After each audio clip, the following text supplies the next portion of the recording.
Dans un village perdu, entouré de champs secs et de collines silencieuses, vivait un garçon nommé Oula. Il avait 13 ans. Sa maison était fissurée. Il n'y avait ni électricité, ni confort, juste une vieille radio, et une mère aux mains fatiguées. Son père était mort quand il était tout petit. Sa mère faisait le ménage dans une ville lointaine. Il n'avait presque rien. Personne ne croyait qu'ils échapperaient un jour à la pauvreté. Personne, sauf Oula. Chaque soir, Oula grimpait sur le toit et regardait le ciel brûlant. Il murmurait un jour, ce ciel m'appartiendra. Pas en rêve, mais en vérité.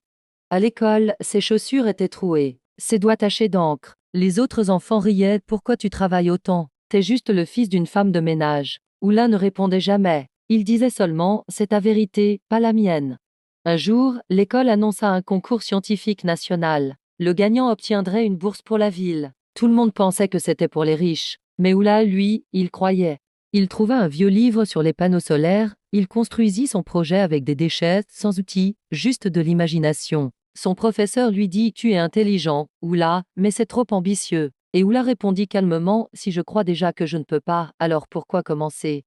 Le jour du concours, Oula était là, petit, timide, entouré d'enfants parfaits. Son modèle était simple, maladroit, mais il fonctionnait. Il produisait de l'énergie. Il parlait avec foi. Ce jour-là, il ne parla pas comme un enfant. Il parla comme un futur leader.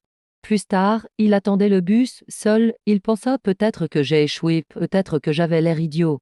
Une femme aux cheveux gris s'approcha. Elle était juge. Elle dit « Tu m'as rappelé la personne que j'étais autrefois. » Dans l'enveloppe gagnant. Bourse complète, logement, livre, avenir. Oula ne pleura pas. Il leva juste les yeux au ciel et murmura « Je te l'avais dit ». Quelques années, plus tard, Oula revint dans son village. Pas pour visiter, mais pour transformer. Il construisit des écoles. Il installa des panneaux solaires. Il forma des enfants.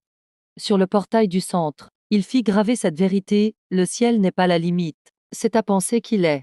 Le moral de cette histoire est que, tes circonstances peuvent être pauvres, mais ta pensée peut être riche. Un esprit positif ne nie pas la réalité. Il crée de nouvelles réalités. Le monde change d'abord dans ton esprit, puis dans tes actions. Et si tu as aimé cette histoire, partage-la, like, abonne-toi pour plus d'histoires. Merci et à demain pour une nouvelle histoire.